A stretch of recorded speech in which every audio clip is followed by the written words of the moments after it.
Have you ever found yourself in a moment of quiet, perhaps scrolling mindlessly or staring blankly at a wall, when suddenly an image, a thought, an idea flashes across your mind? And it's not just any thought, it's something sexual, something you didn't invite, something that instantly makes your stomach clench with a mix of confusion and profound shame. It feels alien, out of place, even disturbing. You might wonder, where did that come from? Is something wrong with me? Am I a bad person for even having such a thought? Meet Alex. Alex knew this feeling intimately. For years, these unwanted sexual thoughts were Alex's secret tormentors. They weren't born of desire or genuine arousal. They often appeared at the most inconvenient and, frankly, unsexy times. During a dull work meeting, while trying to focus on a challenging task, or even just before drifting off to sleep after an emotionally draining day.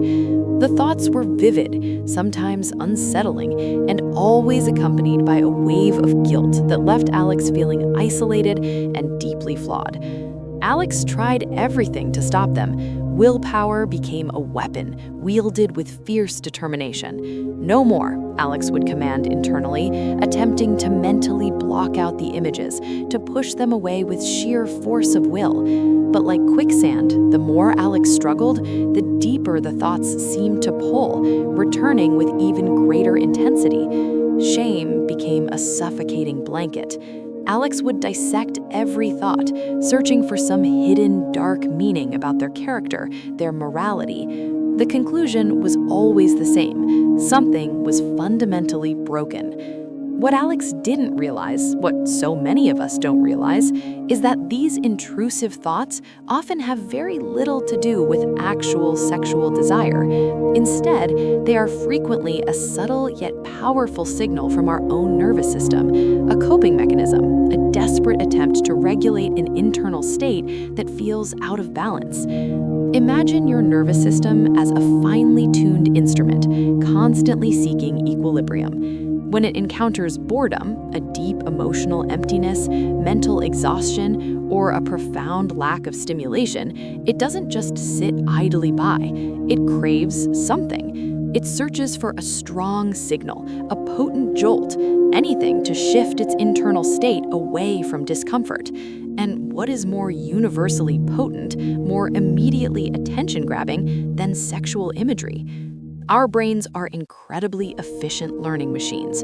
If in moments of internal discomfort, that dull ache of loneliness, the buzzing anxiety of overwhelm, or the flat line of emotional numbness, a strong, intense thought, like a sexual one, provides a momentary distraction, a flash of internal energy, or even a brief, albeit false, sense of connection. The brain takes note. It learns that stimulation equals calm, or at least stimulation equals a change from the uncomfortable state. This isn't a sign of addiction or moral weakness, it's the signature of an untrained system, a brain simply trying its best to soothe itself with the tools it has at hand. Alex's journey began to shift when they stumbled upon this revolutionary idea. These thoughts weren't a reflection of some hidden perversion, but a symptom of a nervous system seeking regulation. The realization was both terrifying and liberating. All those years of fighting, suppressing, and shaming had been utterly ineffective because they addressed only the superficial symptom, not the underlying dysregulation. It was like trying to fix a leaky faucet by wiping up the water on the floor rather than tightening the pipe. The true path, Alex learned, wasn't about eliminating the thoughts. It was about shifting focus entirely. Instead of battling the content of the thought, the task was to understand the context in which it arose. What was Alex's nervous system trying to tell them in that moment? Was it fatigue, a deep-seated loneliness, or perhaps that subtle, insidious emotional numbness that creeps in when life feels overwhelming? Awareness became Alex's new superpower. When an unwanted thought would arise, instead of the immediate spiral into shame or the desperate attempt to suppress, Alex started to pause. Just a brief, conscious pause, observing the urge, the mental flash, without immediate action or judgment. It was incredibly difficult at first, like trying to hold a wild bird gently in your hands without letting it escape or crushing it. The urge to react, to judge, to flee was immense. But in that pause, something transformative began to happen. The nervous system, given a moment of non-reaction, started to learn. It began to understand that there were other ways to cope, other ways to find equilibrium than resorting to the default intense signal of a sexual thought. These sexual thoughts, Alex realized, weren't revealing who they truly were as a person. They were simply revealing how their system had learned to cope with discomfort, with the quiet hum of an unregulated internal state.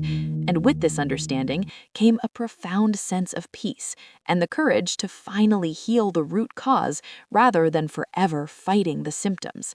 The path was long, but it was now illuminated by self-compassion, not self-condemnation.